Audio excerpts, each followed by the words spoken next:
Tara, kape. Have a great day mga kabukalbo. What's up mga kabukalbo? Okay tayo yung area of responsibility natin mga kabukalbo.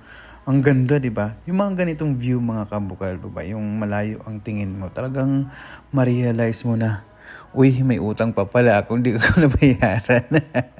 So, tabing daan na tong coffee shop na to mga kabukalbo.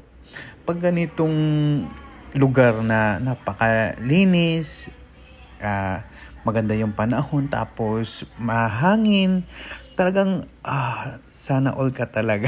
Sana all. Talagang masasabi mo mga kabukal mo na ang sarap ng buhay. Tapos ito, kuyakoy ka lang habang nagkakape, nag-i-emote, kunwari, di ba? Pero kape, sapat na. Napakaganda talaga mga kabukalbo ng view na to. Sa may ano lang pala to mga kabukalbo, sa may Kaliraya. Tapos kapag dumaan ka dito from north to south. Yan o, tabing daan lang siya mga kabukalbo. So, di ba? Wala lang, kapi-kapi lang. Tapos, tamang flex lang. Nabusog ako.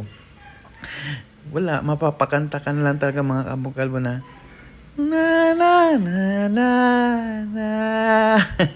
Ang ganda. So I'm so blessed. I'm surrounded by a good soul people. Wow, ano daw?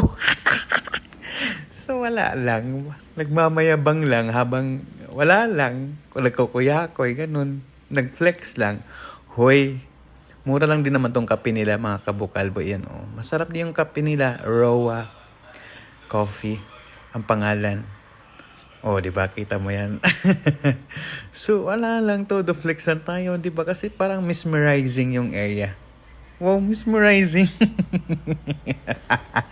So, yun lang mga kabukalbo. God bless sa lahat ha. Mag-ingat, especially doon sa mga nasalanta ng bagyo. Mag-pray lang po tayo. Ganun po talaga. Andyan lang po si Lord. Kailangan lang time-team na dasal. Bye!